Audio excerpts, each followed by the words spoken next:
My name is Owen, and I'm the PM for the Capabilities program. Hi.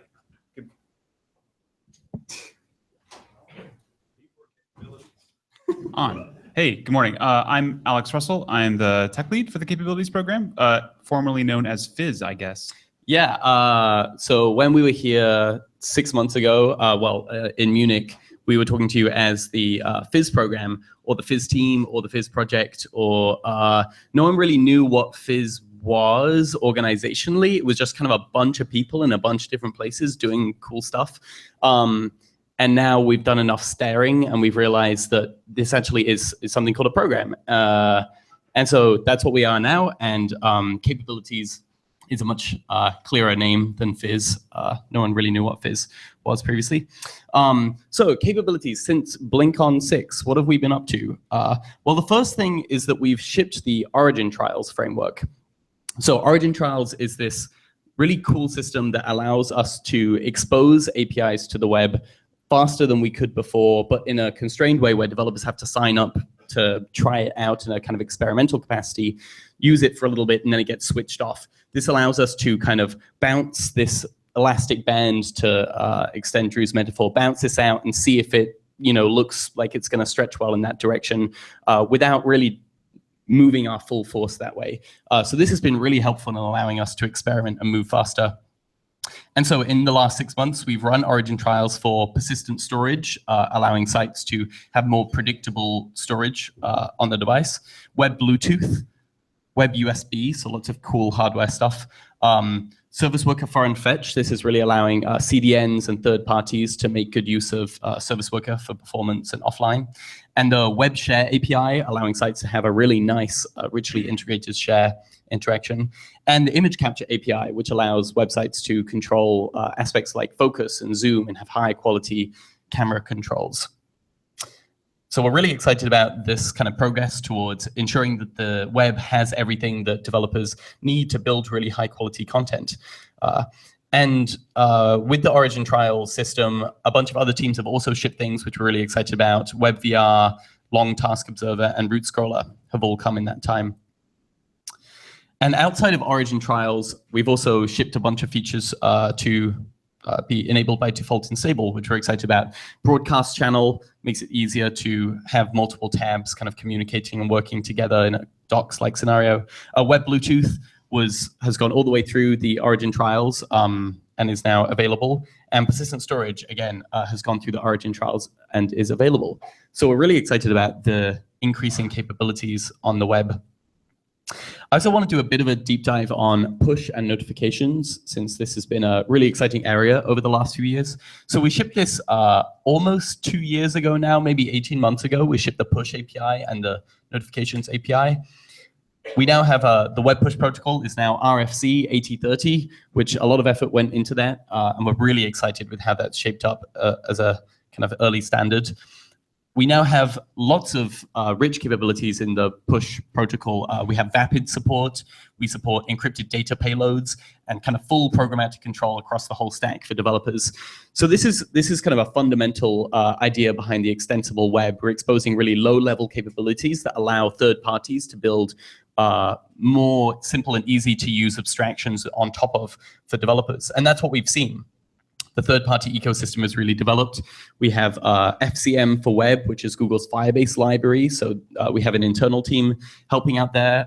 And a bunch of startups, PushCrew, OneSignal, and Roost, have all built APIs to allow developers to easily send notifications to their users from a bunch of different stacks using the push notification system. Additionally, we now support image notifications, so you can show a nice big image in the notifications. And in terms of compatibility, it's now shipped in Google and S-Browser and Mozilla and is under development in Microsoft. So we're really excited about how that's going. And then for those of you who've been on the Reddit for BlinkOn 7, you might have seen this on your phone. And so this kind of we'll be able to measure whether Fizz has succeeded in capabilities if you never, ever get to see one of these. They can never say, get the app, because we have infinite scroll and autoplay GIFs and all of these things that the web can't do. So that's our goal, to make this no longer possible. And actually, it's worth noting that as we're doing all of this, it's our goal in the capabilities program not to just kind of fast follow and copy everything that native apps have done. We think that they've done some things that we probably wouldn't like to do for various reasons.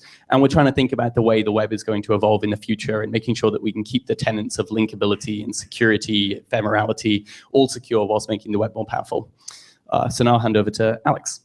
Hey, thanks, Owen. So yeah, we do think that you deserve the best, but we think that that app should probably be a web app, and you shouldn't have to go through a prompt like this. This is basically our problem statement, which is that the ecosystem has now, specifically on mobile, which is where the next billion users are going to be. It's where most of our users are now, and we believe that this is the challenge of our time. That we have to get application developers thinking about making web experiences as their primary go-to platform. It's where they should invest most and invest first, as opposed to thinking of it as a bolt-on or a side effect of having built a desktop app, sort of the way Reddit is now. And so we're attacking this from many angles. We have been, you may have seen from Chrome Dev Summit, we have been spending a lot of time working with partners and third parties, attempting to get them to work to build progressive web apps that actually deliver great user experiences. Because we know that things like auto-playing GIFs and infinite scroll are things you can actually do on the web today. You don't need anything else. You can make a thing that works well offline. Aditya is here from Flipkart, which just, they've done amazing work to sort of show what's possible.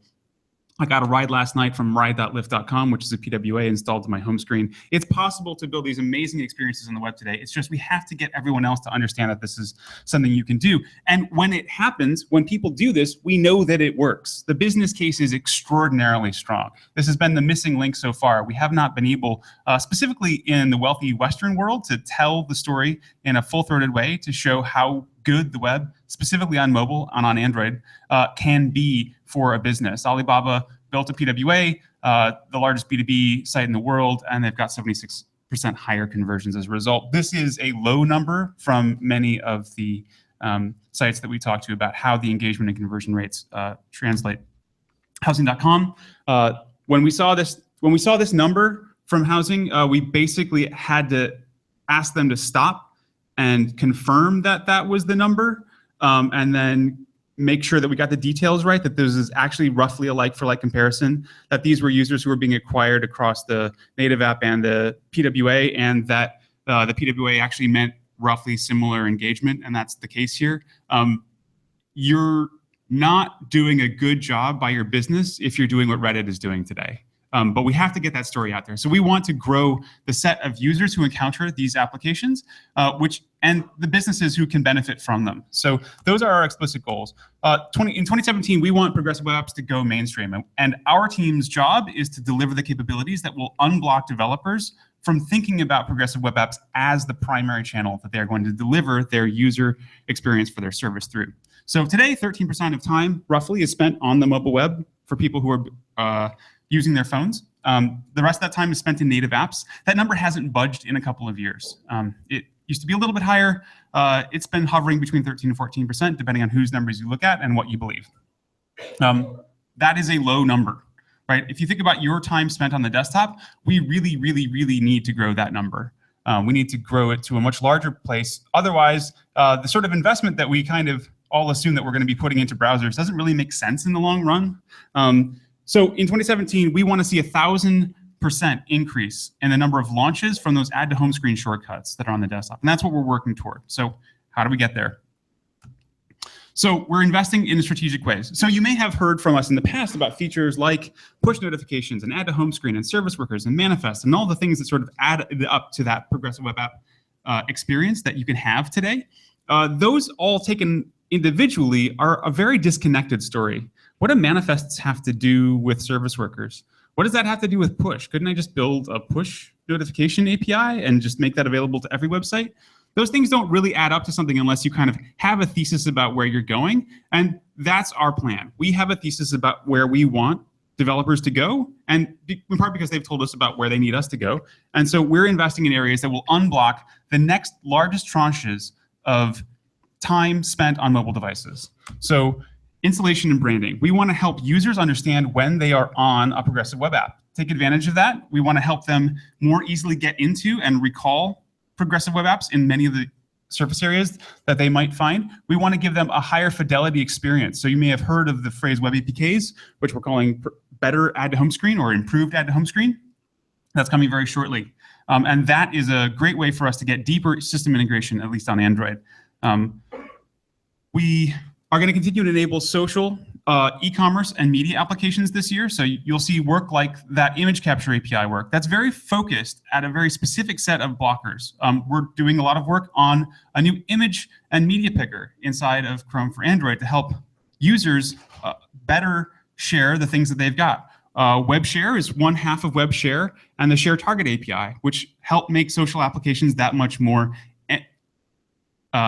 integrated and engaging on your mobile device without a lot of extra taps. We're also trying to help accelerate the platform evolution. The work that we've done with the Origin trial framework that Jason and his team have executed on is all about making sure that we have a good path towards enabling new capabilities in a way that gives us high assurance that we will eventually ship the right thing, but also gives us lower risk in terms of trying it out. And so we want to do more of that. We want to enable developers who keep telling us we need this API, this API, this API, looking at the long tail and figuring out how we might make it possible for those developers to have access to more system capabilities faster. And we want to keep users safe from privacy risks, security risks, of course, and from annoyance. We've put a lot of work into iterating on the add to home screen system. The new site engagement score that you may have seen is derived now from a lot of user interactivity with applications so that we can make a saner and better guess about whether or not the user actually wants this. And we're going to try to extend those sorts of capabilities through the rest of the system to help us make better decisions about what users actually intend. So obviously, there are lots of risks to all of this. This all sounds very scary because it probably is. We've gotten lucky so far in a couple of areas. We're going to continue to try to be very thoughtful about which capabilities we add. We have an idea about what developers need. We are going to continue to try to work with them very closely to understand what the next set of needs they've got are and try to burn those to-do lists down, but do it in the most webby way we can think of. We're going to continue to work through the standards process, build tests, make sure that we're good citizens in the rest of the code base. We are in some tension, of course, with the predictability system program. But we understand that we are going to continue to need to work through the standards process to help ensure that the designs that we come up with for a lot of these new APIs are webby, that they fit with a platform, that they don't create undue risks for users and for our long-term health. We know that there are security and privacy risks and unknowns. We're going to continue to be dedicated in ensuring that we are receptive to that. And we know that that branding question is really hard. We know that this is coming up. What should a user look for when they're on a progressive web app? What is the icon that they would see that tells them that something is a PWA? These are open questions, and we expect to be spending many hours in reviews and conference rooms and forums and with all of you talking about these things over the next year. So with that, thank you so much. And if you've got questions, we'll be around, obviously, for the next 2 days. We want to know what you want to know, what you're hearing from developers, and how we can help deal with some of these risks. Thank you very much.